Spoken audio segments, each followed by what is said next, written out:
തിരുമാൽദേശൻ്റെ തിരുവാറാട്ട് കഴിഞ്ഞിട്ടുള്ള ആറാട്ട് എഴുന്നള്ളത്ത് കാണാൻ വേണ്ടിയാണ് ഞങ്ങൾ പോകുന്നത് കേട്ടോ. അമ്മ നേരത്തെ പോയി, അനിയനും അങ്ങ് പോയി, പിന്നെ അച്ഛനും അപ്പച്ചിയും ഞാനും കുഞ്ഞും ഉള്ളൂ. അങ്ങനെ പിന്നെ നമ്മൾ മല്ലപ്പള്ളി സ്റ്റാൻഡിലെത്തി, അതായത് ടൗണിലെത്തി. അവിടെ വന്നപ്പോഴത്തേനും ഇതേപോലെ ചേട്ടൻ എല്ലാ വർഷവും ഇതേപോലെ ഒരു പടം വരയ്ക്കും, എന്നിട്ട് കർപ്പൂരം വെച്ചിട്ടുണ്ടായിരിക്കും. ഭഗവാൻ അവിടെ എഴുന്നള്ളി ആറാട്ട് കഴിഞ്ഞ് വരുന്ന സമയത്ത് ഇതവിടെ തെളിയിക്കുന്നതായിരിക്കും. ഇത് ഓട്ടോ സ്റ്റാൻഡിൽ അവിടെ ഓട്ടോക്കാരുടെ വകയായിട്ട് ഒരു സംഗീത കച്ചേരിയാണ് കേട്ടോ. ഓരോ വർഷം ഉത്സവത്തിന് പുതിയ മാറ്റങ്ങളൊക്കെ കൊണ്ടുവരുമ്പോഴത്തേന് ഉണ്ടായിരിക്കുമെന്ന് ഉറപ്പുള്ള ഒരേ ഒരു കാര്യമാണ് ഈ മയിലാട്ടം കേട്ടോ. അപ്പോൾ കുഞ്ഞുനാൾ തൊട്ട് കാണുന്നതുകൊണ്ട് ഒരു നൊസ്റ്റാൾജിയൊക്കെ തോന്നുന്നുണ്ട്. അപ്പോൾ ഇവർക്ക് നമ്മൾ ഈ പൈസ ദക്ഷിണയായിട്ട് വെക്കുമ്പോഴത്തേന് നമ്മളെ അനുഗ്രഹിക്കുകയും ചുണ്ടും കൊണ്ടാണ് അവർ പൈസ വാങ്ങുന്നത് കേട്ടോ.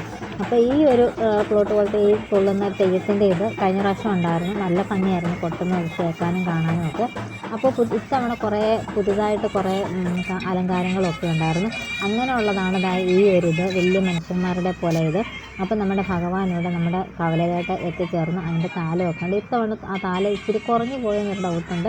കാരണം വെച്ചാൽ ഞങ്ങളെപ്പോലുള്ളവരൊക്കെ ഇനിയും താലം എടുക്കാനുണ്ടല്ലോ. കല്യാണത്തിനൊക്കെ മുന്നേ വരെ ആയാലും താലമൊക്കെ എടുത്തുകൊണ്ടിരുന്ന ആൾക്കാരൊക്കെയാണ്. കുഞ്ഞുള്ളത് കൊണ്ട് അവളെ ഏൽപ്പിച്ചിട്ട് പോയാലും വഴക്കായിരിക്കും എന്ന് വിചാരിച്ചാണ് ഞാൻ താലമൊന്നും എടുക്കാനാണ് കേട്ടോ.